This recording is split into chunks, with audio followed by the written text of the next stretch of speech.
Sanjay Gandhi ward के अंतर्गत राजा बाबा की कुटी है, उससे लगी हुई एक पानी की टंकी बनी हुई है कुटी के बाजू से, और उससे लगी हुई सारी शासकीय भूमि जो खसरा नंबर 191/3 के अंतर्गत आती है, लगभग 91 एकड़ की भूमि है। इसमें पिछले विगत कई वर्षों से 10-12 वर्षों पहले कुछ असामाजिक तत्वों ने शासकीय भूमि को खूब बेचा। बेचने के बाद जो टंकी बनी है उसके सामने एक मैदान जो पब्लिक हित के लिए पड़ा हुआ है छोटा सा, उसके बाजू में एक मकान बना रहे थे, जिस पे बस्ती के लोगों ने और मैंने भी विरोध किया कि यार ये जनहित के लिए ज़मीन पड़ी हुई है, जिसमें मुझे इतना प्रताड़ित किया गया कि मैं अपने होशो हवास खो बैठा और मैंने उस समय चीटी मार पाउडर का सेवन किया। उसके बाद पब्लिक ने उस मकान को तोड़ा, चलता रहा मामला आगे।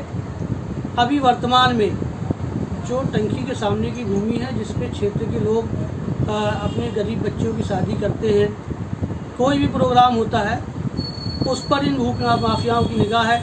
वो उसको अपनी भूमि बता करके और उस पर कब्जा करना चाह रहे हैं और बेचना चाह रहे हैं। मैंने जब विरोध किया तो मुझे रोज़ किसी न किसी तरीके से प्रताड़ित किया जाने लगा, धमकी दी जाने लगी, और अब तो ये है कि जान से मारने की भी धमकी मुझे दी गई है।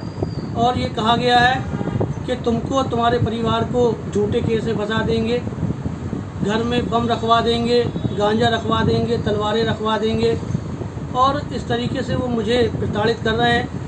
भविष्य में यदि मुझे या मेरे परिवार के साथ कोई घटना घटित होती है तो मैं इनके जिम्मेदार यही भूमाफिया होंगे। कौन भूमाफिया है जिस पे ये आरोप लगा रहे हैं आप? इसका खुलासा मैं कल जब एसपी महोदय को ज्ञापन दूंगा तो उसमें सारे नाम के साथ मैं खुलासा करूंगा कि कौन कौन लोग हैं और किनके द्वारा मुझे धमकी दी गई है।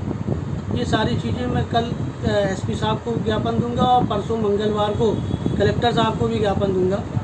और अगर उसके पहले मेरे साथ कोई घटना घटित होती है तो ये वही लोग हैं, हमारे क्षेत्र की सारी जनता जानती है कि ये कौन लोग हैं जो ये कृत्य कर रहे हैं। नाम बता दो। पार्षद कलीम खान।